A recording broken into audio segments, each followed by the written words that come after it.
Welcome to the 6 launch pillars. And in this video, we'll talk about pillar 4, advertising, and pillar 5, proof. So now you've got your offer and you're ready to make some sales.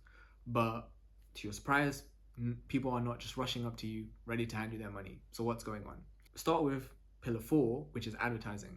And so advertising is a long word. Really, all advertising means is letting people know you exist. And in our case, we also want to let them know that we have an offer, something that is of value to them. So to get your business going as quickly as possible, you want to start advertising using the tools that you already have.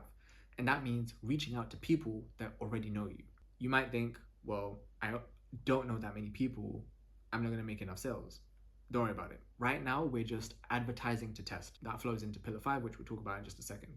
Later on in pillar 6, we'll talk about building a sales system where you get unlimited sales. But for now, just reach out to the people who know you, friends and family. And if you have any sort of following on social media, reach out to those people too. Cool. So now you have the people that you're going to reach out to, but what do you say to them? You make them an offer. What do you put in that offer? So everyone, including you and I, hate risk.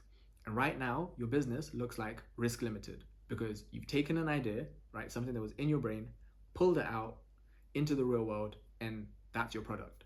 I trust you. I think you know what you're talking about, but the problem is other people don't, right? So you and I know our idea is solid. What we're offering is fantastic, but no one else does, and they don't believe it when we say it. So the easiest way to convince other people to trust our business and buy our product is to get a lot of other people to say this stuff is legit and it works. So that's why proof is important. And the way you get proof is that you change the offer that you make. So where you're trying to make normal sales, you say my thing costs X amount of pounds. To get proof, you would say I'm willing to give you a certain discount on this in exchange for these 3 items of proof, which I'll talk about in just a second. There are 3 ways that you can offer that kind of discount. So number 1 is you could offer your service for free for a limited time, like a trial, or you could offer free samples of your product. And number 2 is you could offer your service at big discount, think 50% or more for a limited time, or again, discounted samples of your product.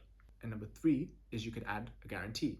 So you could say something like, you could get your money back within a certain amount of time, or my personal favorite for service businesses is I will keep working with you to achieve this result that you want and until you do. So those 3 ways of free, some big discount, or adding a guarantee are ways that you can get people to try your service or product even though it looks quite risky because it's new. And so now, what do you ask them for in exchange for making it easy for them to say yes? You ask them for 3 things: a testimonial, a review, and a referral. And the key is you ask them for this before you complete the sale. So they need to know upfront, I'm giving you this big discount, or I'm giving you this thing for free, or I'm giving you this guarantee in exchange for you giving me these things. And because people like to be fair, that will get a lot of people who otherwise wouldn't have said yes to say yes. And there you have it. If you do pillars 4 and 5, advertising and proof, you will for sure get your first customers.